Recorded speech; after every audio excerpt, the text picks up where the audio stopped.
राशि, जब अभी हम देखते हैं इस तरीके का करेक्शन जिस जो मार्केट में आ रहा है या जो गिरावट का दौर हम देख रहे हैं काफी बड़ा है, तो ऐसे में लोग मौका ढूंढते हैं उन शेयर्स में जिन जो अच्छे अट्रैक्टिव प्राइसेस पे अवेलेबल हो, या तो एवरेज करने के लिए अपने बास्केट में ऐड करने के लिए। कुछ ऐसे स्टॉक्स आपकी नजर में हैं जो इस वक्त बहुत सही रेट पे अवेलेबल हैं और जिनका फ्यूचर आप ब्राइट देखते हैं, जो ऐड करे जा सकते हैं अभी पोर्टफोलियो में? नहीं, बिल्कुल। देखिए, एक शेयर जो हमको अभी पसंद है और जो शायद सारे निवेशकों को भी बेनिफिट दे सकता है। देखिए, गर्मी अभी काफी बड़ी है। मुझे पता नहीं दिल्ली में क्या सीजन है, बट मुंबई में गर्मी बहुत बड़ी है। और गर्मियों बढ़ में गई जो है, यहाँ पे कंपनी, भी बहुत ज्यादा गर्मी बढ़ गई है राशि, तो एकदम से तो आप पोस्ट हो गई। सोचिए, गर्मी जब बढ़ती है तब कौन से शेयर चलते हैं? एयर कंडीशनिंग हाँ, वाली कंपनियां चलती है, आई मीन कोल्ड ड्रिंक वाली कंपनियां चलती है। तो इसमें मुझे कोई डाउट नहीं कि देखिए, अगर आप वोल्टास जैसा शेयर या ब्लू स्टार जैसा शेयर थोड़ा थोड़ा करके खरीदिए। वरुण बेवरेजेस जो कोल्ड ड्रिंक्स में पेप्सी का ब्रांड एम्बेसडर है, फ्रेंचाइज चलाता है। देखिए, पिछले साल गर्मी इतनी नहीं थी क्योंकि रेन्स और ठंड थोड़ी ज्यादा एक्सटेंड हो चुकी थी। बट इस साल मेरे ख्याल से ये जो सेक्टर है, इसमें आपको दमदार नंबर्स आने वाले साल में देखने को मिलेंगे। ऑलरेडी एक एसी कंपनीज ने कहा है कि हम अभी प्राइसेस भी बढ़ाने वाले हैं।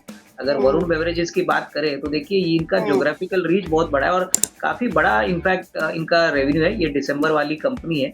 तो इस साल 3,000 करोड़ का प्रॉफिट इन्होंने किया है। अगले साल मुझे लगता है कि कम से कम 3,300 3,400 करोड़ का प्रॉफिट आएगा। और ये शेयर मुझे याद है करीबन 750 रुपए से 400 रुपए तक आया था। अभी वापस 440 445 चल रहा है। तो कहीं ना कहीं देखिए, ऐसे थीम्स को पकड़ लीजिए, क्योंकि हम्म, इनका कोई वॉर के साथ तो लेना देना है नहीं, इनके हाँ, पास कोई प्रॉब्लम नहीं है। तो ये डिमांड डेफिनेटली जो बदली है, इसका असर इनको पॉजिटिवली मिलेगा। मुझे लगता है कि देखिए, अगर आप ऑटो कंपनीज की भी बात करें तो देखिए, जीएसटी कट के बाद बहुत सारी जो कंपनीज है, जैसे मारुति हो गई, महिंद्रा एंड महिंद्रा हो गया। तीसरा तिमाही इनके लिए बहुत अच्छा था, लेकिन ऐसा माना जा रहा है कि normally fourth quarter auto companies के लिए बहुत बेहतरीन होता है। जीएसटी कट अच्छा, के बाद, इंटरेस्ट कट के बाद रूरल डिमांड भी बढ़ी है। तो कहीं ना कहीं देखिए, आपको ऐसे शेयर्स पे थोड़ा थोड़ा निवेश करना है। मैं ये नहीं कहूंगा कि पूरा पैसा अभी लगाइए, बट हम्म, थोड़ा थोड़ा 15 20 25% आपके पास जितना भी पैसा है वो थोड़ा थोड़ा एलोकेट करिए।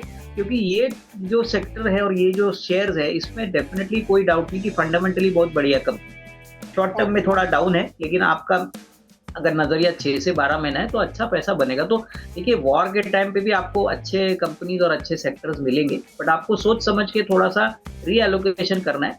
अगर आपके पास कोई ऐसे कंपनीज है जहाँ पे मिडिल ईस्ट पे ही फोकस है, तो ऑब्वियसली आपको थोड़ा सा पैसा उधर से निकाल के इन सेक्टर्स में डालना जरूरी है। दूसरी बात, बैंकिंग। मैं समझता हूँ, देखिए, बैंकिंग का एक ऐसा सेक्टर है जो लोग समझते हैं कि कैसे भी माहौल में बैंक्स तो का बिजनेस बंद नहीं होगा। आप अगर हाँ, सरकारी बैंक्स देखें, बहुत भारी पिटाई हो चुकी है। नंबर्स अच्छे हैं, हम्म, एसेट क्वालिटी अच्छा है। तो ये मौका भी मत छोड़िए, क्योंकि जब बैंक्स चलने लगेंगे तो मेरे ख्याल से ऊपरी लेवल पे आपको वापस वो मिलेंगे, जैसे कैनरा बैंक है, बैंक ऑफ बड़ौदा है, छोटे बैंकों में बैंक ऑफ महाराष्ट्र है। नंबर्स अच्छे हैं और फोर्थ क्वार्टर भी अच्छा ही आएगा। तो कहीं ना कहीं इनका कोई लेना देना डायरेक्टली मिडिल ईस्ट पे तो है नहीं। बट हम्म, डेफिनेटली लोगों का मानना है कि अगर कॉर्पोरेट्स में थोड़ा प्रॉब्लम होता है तो इनको प्रॉब्लम होगी। बट फाइनेंस तो हम लोग कहते हैं ना कि it is the lifeline of the industry. Finance की जरूरत तो कभी बंद नहीं होगी। तो बैंकों का भी एक इंक्लूजन आपके पोर्टफोलियो में होना चाहिए। और कहीं ना कहीं आपको ऐसे शेयर्स ऐसे समय पे ही सस्ते मिलेंगे, जब मार्केट सुधरेगा तब ये सारे शेयर्स वापस ऊपर जाएंगे। चलिए, तो अगर मैं इन शेयर्स को रिपीट करूं तो Avinash ji, correct me if I am wrong, आपने जो यहाँ पे एवरेज करने के शेयर्स बताए हैं जो इस समय आपके हिसाब से सही रेट पर अवेलेबल है, वो है Voltas, Blue Star, Varun Beverages, Maruti, M N M, Kotak and Bank of Maharashtra. क्या? हाँ, चलिए, यही है मेरे ख्याल ओके। तो आप कह रहे हैं इस समय ये अच्छे अट्रैक्टिव प्राइस पर अवेलेबल है और जैसे ही मार्केट में हालात सुधरेंगे तो आपके हिसाब से इनमें अच्छी बढ़त देखने को मिल सकती है। आप शशिधर जी यहाँ पर एक सवाल लेकर आए हैं। शशिधर जी, जैसा कि बहुत सारे लोग इस वक्त अपने पोर्टफोलियो में थोड़ा फंसा हुआ महसूस कर रहे हैं, कह रहे हैं I am stuck in Madhav Copper Limited और मैं ट्रेंड कैच करने के लिए, मतलब कॉपर प्राइस की रैली की वजह से इसमें फंस गया हूँ। मैंने 71 पर इसको खरीदा है और 2 महीने का मेरा होराइजन है, तो सर गाइड कीजिए क्या करना चाहिए इन्हें। नहीं, देखिए रिया जी, मुझे लगता है कि इन्होंने जो शेयर खरीदा है माधव कॉपर, देखिए नॉर्मली हम ये ऐसी कंपनीज में लोगों को बोलते हैं कि थोड़ा सा कॉशियस रहिए। अगर आपको कॉपर खेलना ही है तो काफी अच्छे विकल्प है, जैसे हिंदुस्तान कॉपर है, वेदांता है। ठीक है, मैं यही कहूंगा इन लोगों को कि लो प्राइस शेयर्स पे थोड़ा सा बच के रहिए, क्योंकि नॉर्मली क्या होता है कि ये शेयरों में कोई इंस्टीट्यूशनल इन्वेस्टर होता नहीं, कोई एफआई होता नहीं।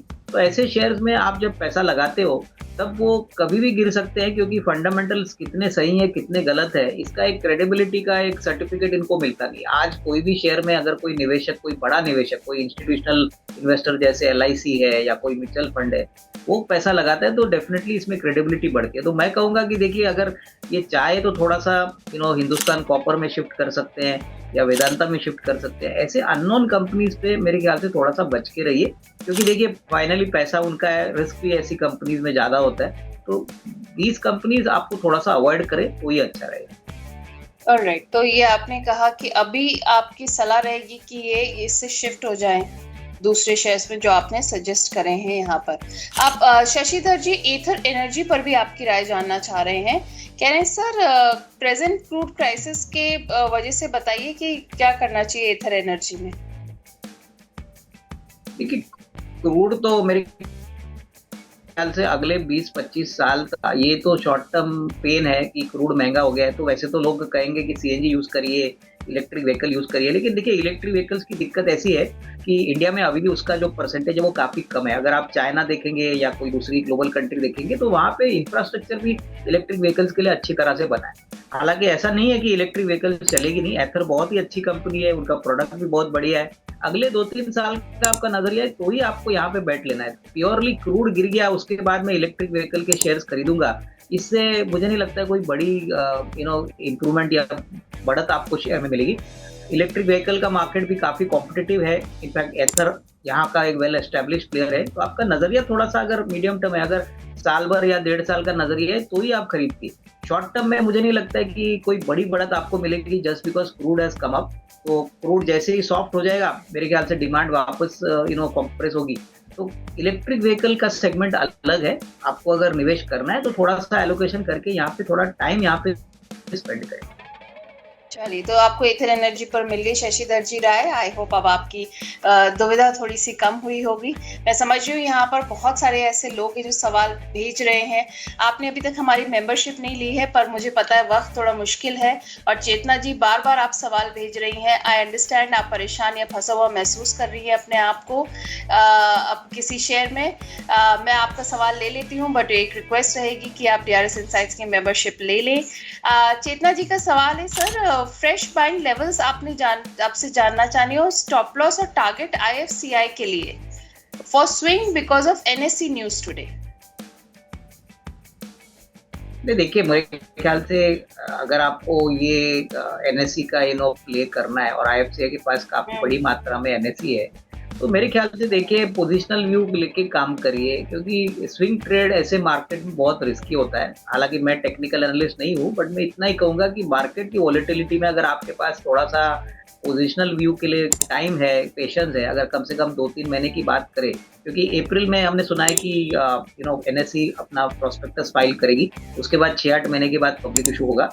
तो मैं कहूँगा कि थोड़ा सा इंतजार करिए। मेरे ख्याल से अगर आपका नजरिया कम से कम 3 से 4 महीने का है तो आपको एक अच्छा उछाल मिल सकता है, क्योंकि तभी ये NSE की जो होल्डिंग है इसमें डेफिनेटली आपको थोड़ा सा एक और वैल्यूएशन का बेनिफिट मिलेगा। और ऑब्वियसली प्राइसिंग जो बनेगी NSE की फाइनली, क्योंकि जो शेयर की वैल्यू है वो उसके बाद ही पता चलेगी कि फाइनली कौन से प्राइस रेंज पे NSE पब्लिक इशू कर रहा है।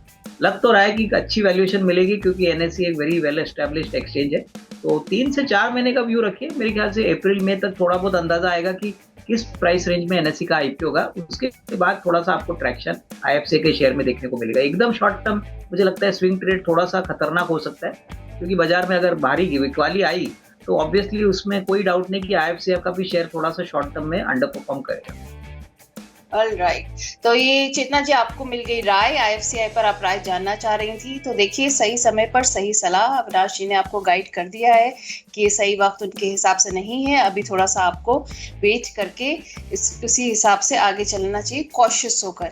यहाँ पर हमारे न्यू मेंबर जो डीआरएस सपोर्ट मेंबरशिप अभी लेकर हमें ज्वाइन करें, जीवा जी, मैं उनका वेलकम करना चाहूंगी डीआरएस इनसाइट्स फैमिली में। थैंक यू सर, हम पे भरोसा करने के लिए और हमारी सपोर्ट मेंबरशिप लेने के लिए। इससे पहले मैं जीवा जी का सवाल लूं, मैं आपको बता दूं, डीआरएस सपोर्ट मेंबरशिप एक ऐसी मेंबरशिप है जिसमें आपको मिलता है आपका पूरा पोर्टफोलियो रिव्यू कराने का मौका, वो भी एक्सपर्ट के द्वारा। ये portfolio time to time review होता है।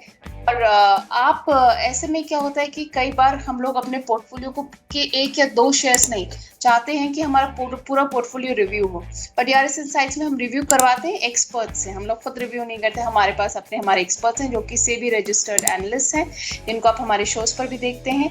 वही आपका पोर्टफोलियो रिव्यू करके आपको गाइड करते हैं। तो देर किस बात की, आप लोग भी जल्दी से डीआरएस सपोर्ट मेंबरशिप का हिस्सा बनिए और डीआरएस इनसाइट्स फैमिली को ज्वाइन कीजिए। अब जीवा जी का सवाल है, अविनाश जी, जीवा जी पूछना चाह रहे हैं कि सर टीसीएस, इन्फोसिस और विप्रो में क्या करना चाहिए इस वक्त? देखिए, टीसीएस, विप्रो, इन्फोसिस ऐसे शेयर्स है जो पूरी तरह से पिटे हुए हैं, क्योंकि लोगों को लगता है कि ये आने के बाद इनका बिजनेस काफी हद तक कम हो जाएगा। ये बिल्कुल गलत है, क्योंकि देखिए हमने देखा है कि आईटी सेक्टर ने पहले भी ऐसे चैलेंजेस फेस किए हैं और डेफिनेटली बाउंस बैक हो चुका है। मुझे लगता है कि देखिए नजरिया यहाँ पे थोड़ा लंबा रखिए, क्योंकि सारी आईटी कंपनीज पहले तो कैश रिच है, कम से कम साल 1.5 साल का इनका ऑर्डर बुक है, तो इनको कोई दिक्कत नहीं होगी। इनफैक्ट आर्टिफिशियल इंटेलिजेंस आने के बाद जो टूल्स अवेलेबल है उससे तो उनकी प्रोडक्टिविटी बढ़ेगी। बट हाँ, शॉर्ट टर्म में जिस प्रकार का माहौल अभी यूएस चल रहा है, जो ऑर्डर वंस यूएस से आने वाले थे उसमें थोड़ी सी टाइम और डिले हो सकता है, क्योंकि तो वॉर खत्म की तो टीसीएस काफी कमजोर हो चुका है। ऊपर से मेरे ख्याल से 20-25% टूटा है। इन्फोसिस की बात करें तो वो भी 1300 के नीचे है। तो ऐसे माहौल में देखिए, अगर आपके पास टाइम है, अगर आपके पास साल 1.5 साल है, तो ही निवेश करिए। शॉर्ट टर्म में ये इन शेयरों में कोई बड़ी बढ़त आएगी नहीं। बट हाँ, अगर आपका नजरिया साल 1.5 साल है तो बहुत ही अच्छे वैल्यूएशन से मिल रहा है और ये सेक्टर जरूर ग्रो करेगा। बट आपको थोड़ा टाइम यहाँ पे ज्यादा देना पड़ेगा, वो ध्यान में रखें। ऑलराइट, आप कह रहे हैं थोड़ा सा टाइम ज्यादा देना पड़ेगा। जीवा जी यहाँ पर सीडीएसएल पर भी आपकी राय जानना चाह रहे हैं, कह रहे हैं कि सीडीएसएल को पोर्टफोलियो में ऐड करना चाहिए क्या? नहीं, बिल्कुल। देखिए, वही प्रॉब्लम है कि लोगों को लगता है कि आज खरीदा और कल प्राइस बढ़ना चाहिए। सीडीएसएल देखिए, अभी एनएसडीएल और सीडीएसएल दो ही डिपॉजिटरीज हमारी कंट्री में है और आपको पता है कि शेयर बाजार में बाय करो सेल करो, तेजी का ट्रेड हो या मंदी का ट्रेड हो, सीडीएसएल और एनएसडीएल को धंधा तो मिलता ही है। तो इनका रिकरिंग एन्युटी मॉडल जैसा धंधा है, एसेट लाइट होता है, यहाँ पे ज्यादा कैपेक्स होता नहीं है। और सबसे बड़ी बात, इंडिया में 15 करोड़ ही डीमैट अकाउंट है, 150 करोड़ की आबादी है। तो अगले 5-10 साल में अगर आप समझते हो कि कैपिटल मार्केट में ज्यादा लोग आएंगे, शेयर बाजार में काम करेंगे, तो डीमैट का धंधा और ये सीडीएसएल का बिजनेस तो चलेगा। तो मेरे ख्याल से देखिए, शॉर्ट टर्म में कोई बड़ी अपसाइड एक्सपेक्ट मत करिए। सारे जो कैपिटल मार्केट रिलेटेड कंपनियां जैसे डीमैट है, वेल्थ मैनेजमेंट है, एएमसी है, ये सारी कंपनीज को ग्रोथ पोटेंशियल इंडिया में बहुत ज्यादा मुझे लगता है इंप्रूव होगा, क्योंकि इंडिया में इक्विटी का कल्ट अभी भी शुरू हो चुका है। ऐसा नहीं कि हम पहले से इक्विटी में इन्वेस्टेड थे। तो मेरे ख्याल से खरीदना है तो छोटा छोटा टुकड़ों में खरीदिए, एसआईपी करिए और अगले 1.5-2 साल का नजरिया लेके काम करिए, क्योंकि ऐसी कंपनीज बार बार मिलेगी नहीं। ये धंधा दो ही कंपनीज के पास में है और उसलिए ये मार्केट जितना बढ़ेगा उसका फायदा दोनों सीडीएसएल और एनएसडीएल दोनों को मिलेगा। ऑलराइट, आप कह रहे हैं सीडीएसएल आपके हिसाब से बढ़िया स्टॉक है, पोर्टफोलियो पे ऐड कर सकते हैं, लेकिन नजरिया थोड़ा लंबा करना चाहिए, रखना चाहिए 1.5 से 2 साल का, और वो भी थोड़ी स्टैगर्ड मैनर में थोड़ा थोड़ा करके आपको ऐड करना चाहिए अपने पोर्टफोलियो में। जीवा जी, आपको मिल गई अविनाश जी की राय इस पर भी। अब ओम शिव जी हैं, ये भी हमारे मेंबर हैं और इन्होंने सबसे पहले तो एक सवाल पूछा अविनाश जी की क्या सीमैक बाय कर सकते हैं अभी? कह रहे हैं मतलब is it a good time? और रिलायंस इंडस्ट्री भी कह रहे हैं कि किस प्राइस में मिल सकता है, लो टारगेट्स, लोएस्ट मतलब किस पे खरीदना चाहिए? नहीं, मुझे लगता है कि देखिए दोनों शेयर्स में अगर आपको खरीदना है तो मेरे ख्याल से जैसे मैंने पहले कहा कि पूरा पैसा अभी लगाना जरूरी नहीं है। सीमैक भी बहुत अच्छी कंपनी है, काफ़ी अच्छी ऑर्डर बुक है। और रिलायंस की मैंने पहले भी बात की है कि देखिए रिलायंस एक ऐसा शेयर है जो कितना ऊपर जाएगा कितना नीचे जाएगा ये कहना मुश्किल है, लेकिन अगर आपको आज खरीदना है तो 30-25% जो भी आपके पास फंड्स है वो डिप्लॉय करिए, और थोड़ा और एक 15 दिन के बाद इवेल्युएट करिए। मुझे लगता है कि देखिए अगर रिलायंस नीचे आता है तो हो सकता है 1100-1200 तक भी आ सकता है, बट ये अभी कहना मुश्किल है कि कब आएगा। अगर आता है तो आपके पास कैश होनी चाहिए। तो मैं यही कहूंगा कि पूरा क्वांटिटी दोनों शेयर्स में खरीदना है तो 15-20% की एलोकेशन करिए और एसआईपी अप्रोच से खरीदिए, क्योंकि देखिए जब मार्केट टर्न होगा, जब सेंटिमेंट बदलेगा, तभी आपको कोई भी शेयर निचले भाव पे मिलेगा ही नहीं, और तभी आपको ये एसआईपी अप्रोच काम में आएगा। और आपका देखिए कोई भी एक्सपर्ट जो भी है, मैं यही कहूंगा कि किसी को भी पता नहीं होता कि वो कितना नीचे जाएगा कितना ऊपर जाएगा। शॉर्ट टर्म में सारा कुछ डिपेंड करता है कि उस समय की पॉलिटिकल सिचुएशन, जियो पॉलिटिकल सिचुएशन कैसी है। तो लॉन्ग टर्म ट्रैक अच्छा है, अगर आपका नजरिया लॉन्ग टर्म है तो ये आने से आपको ज्यादा शेयर भी मिलेंगे और आपका जो एवरेज कॉस्ट है वो भी अच्छा बैठेगा। चलिए, सीमेक और रिलायंस पर ओम शिव जी, अविनाश जी की राय है कि आप थोड़ा थोड़ा करके इन्वेस्ट कर सकते हैं, भाव उनके हिसाब से सही है, लेकिन नजरिया थोड़ा सा लंबा रखें तो ज्यादा सही रहेगा। अब हमारे पास सुपर चैट के जरिए एक सवाल आया है। मोहम्मद जुनैद जी ने सुपर चैट के जरिए सवाल पूछा है। थैंक यू जुनैद जी। पूछ रहे हैं ये सर, आपके सजेशन मांग रहे हैं कोफोर्ज और इंडियन होटल्स। देखिए इंडियन होटल ज़्यादा एस्टेब्लिश लगता है, क्योंकि लोग होटल में आना जाना बंद तो नहीं करेंगे और इनका लेना देना कोई है नहीं ज़्यादातर क्रूड प्राइसेस पे। मुझे लगता है कि नज़रिया आपका मेरे ख्याल से 12-15 महीना है, तो इंडियन होटल से बहुत अच्छा विकल्प है। ऊपरी लेवल से थोड़ा टूट भी चुका है, लेकिन मैनेजमेंट ने Q3 क्वार्टर के बाद कहा था कि चौथा क्वार्टर काफ़ी अच्छा आएगा, और जोग्राफिकली भी इनके पास काफ़ी बड़ा एक्सपोजर है। पैन इंडिया में ये नंबर 1 होटल है इंडिया में। तो कहीं ना कहीं मुझे लगता है इंडियन होटल्स में अगर ये बाय करना चाहते हो तो जरूर कर सकते हैं। कोफॉर्ज मुझे लगता है कि थोड़ा सा रुकिए, क्योंकि देखिए Coforge mid tyre IT companies में मानी जाती है और कहीं ना कहीं थोड़ी बहुत वोलेटिलिटी आपको ज्यादातर सहनी पड़ेगी। तो कोफॉर्ज में शायद मार्च के क्वार्टर के बाद आप इंतजार करिए, लेकिन इंडियन होटल्स अगर आपको खरीदना है तो ये लेवल से भी थोड़ा बहुत एक छोटा टुकड़ा आप बाजार से खरीद सकते हैं। चलिए जुनैद जी, आपको मिल गई कोफोर्ज और इंडियन होटल्स पर अविनाश जी की राय। अब ओम शिव जी अपने 5 स्टॉक्स लेकर आए हैं। सबसे पहले तो ये पूछना चाह रहे हैं ONGC और ऑयल इंडिया पर। ONGC इन्होंने खरीदा है 284 पर और ऑयल इंडिया इन्होंने खरीदा है 692 पर। कह रहे हैं एग्जिट कौन से लेवल्स पे करने को मिलेगा, कब तक बढ़ेगा शेयर? देखिए ONGC और ऑयल का जो शेयर है वो तब चलेंगे जब क्रूड $100-125 होगा, क्योंकि सभी को पता है कि क्रूड बढ़ता है तो इनके लिए ज़्यादा बेनिफिट होता है। क्रूड अगर गिरता है तो ऑयल मार्केटिंग कंपनीज को बेनिफिट होता है। तो अभी तो क्रूड का जो मूवमेंट है वो आपको रेगुलरली देखना है। मुझे लगता है कि जैसे ही क्रूड $100 के ऊपर जाता है तभी मेरे ख्याल से आपको ONGC और ऑयल इंडिया में एग्जिट की अच्छी पोजीशनिंग मिलेगी, क्योंकि देखिए नंबर्स से ज़्यादा मार्केट क्रूड ऑयल जो वेरिएबल है वो देखता है इन दोनों कंपनीज के लिए। इसीलिए इस बाजार में हम कहते हैं कि अपस्ट्रीम कंपनीज को बेनिफिट है, क्योंकि जो भी ये जियोपॉलिटिकल टेंशन हुआ है, अगर क्रूड का कीमत बढ़ती है तो इनके लिए प्रॉफिटेबिलिटी बढ़ती है, क्योंकि ऑयल प्रोसेसिंग जो कंपनी होती है इनके लिए बेनिफिट है। तो मैं कहूँगा एकदम सिंपल फॉर्मूला है। क्रूड का प्राइस का ट्रेंड देखिए, लग तो रहा है कि क्रूड वापस बढ़ेगा।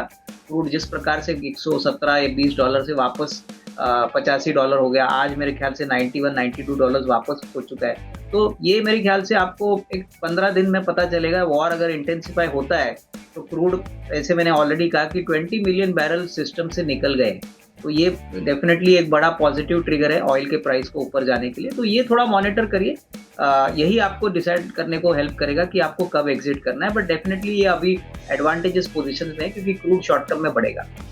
आप कह रहे हैं क्रूड शॉर्ट टर्म में बढ़ेगा। भारती एयरटेल और डिक्सन टेक्नोलॉजी पर भी आपकी राय जानना चाह रहे हैं ओम शिव जी। देखिए भारतीय एयरटेल एक ऐसा स्टॉक है जो आपको अभी कम से कम 1-1.5 साल पकड़ के रखना है, क्योंकि टेलीकॉम मार्केट में इस कंपनी ने रिलायंस जियो को बहुत अच्छी तरह से फेस किया है, अपनी पोजीशनिंग अच्छी की है। इनका 5G रोल आउट भी हो चुका है, अभी नतीजे भी काफ़ी अच्छे आ गए थे। तो मैं कहूँगा कि देखिए भारतीय एयरटेल अभी एक ऐसा स्टॉक बना है जो हमको एक कंपाउंडर स्टॉक के पॉइंट ऑफ व्यू से देखना है। कंपाउंडर स्टॉक का मतलब है कि आपको साल का अगर 10-12% भी मिलता है तो अच्छा होना चाहिए, क्योंकि इसमें सब कुछ मार्केट को पता है। नॉर्मली जो कंपनीज में सब कुछ पता होता है वहाँ पे कोई बड़ा अल्फा नहीं बनता है। वो ये स्टॉक यहाँ से 1 साल या 2 साल में डबल नहीं होगा। तो उस पॉइंट ऑफ व्यू से सेफ इन्वेस्टमेंट है और अच्छे रिटर्न आपको आगे भी देगा। और दूसरी कौन सी कंपनी थी यहाँ जी? Dixon technology. देखिए डिक्सन टेक्नोलॉजीज में मुझे लगता है काफी लोग अटके हुए हैं। 18,000 का पीक लेवल से ये स्टॉक 10,000 के नीचे गया, उसके बाद थोड़ी सी अप ट्रेंड आ गई। देखिए ऐसी कंपनीज में भी हम यही कहेंगे कि ये कंपाउंडर स्टॉक है, क्योंकि सब कुछ पता है। मेरे ख्याल से देखिए ये कंपनी मुझे याद है 500-600 रुपया थी, तभी किसी को पता नहीं था। इसके बाद ये 18,000 हो गई, उसके बाद ये करेक्शन आ गया। तो कहीं ना कहीं अगर आपका नजरिया कम से कम साल 1.5 साल का है तो ही यहाँ पे निवेशित रहिए, और ये आपको कंपाउंडिंग रिटर्न 12, 13, 15% ही देगा। इससे ज्यादा मुझे लगता है रिटर्न एक्सपेक्ट करना भी जरा डिफिकल्ट होगा, क्योंकि ऐसी कंपनीज में मार्केट इनको ज्यादा वैल्यूएशन प्रीमियम नहीं देगी, क्योंकि ऑलरेडी सब कुछ पता है। ईएमआई स्पेस में अभी ये वेल एस्टेब्लिश्ड है। तो 15% के लिए अगर आपको लगता है कि आपके पास पेशेंस और रिवॉर्ड अच्छा है, तो ही आप निवेशित रहिए, लेकिन वो भी मीडियम टू लॉन्ग टर्म के लिए। ऑलराइट, आप कह रहे हैं लेकिन मीडियम टू लॉन्ग टर्म नजरिया रखें। आप ओम शिव जी रेलवे स्टॉक्स पर भी आपकी राय जानना चाह रहे हैं। आरवीएनएल और इनके पास JWL है। एक सेकेंड,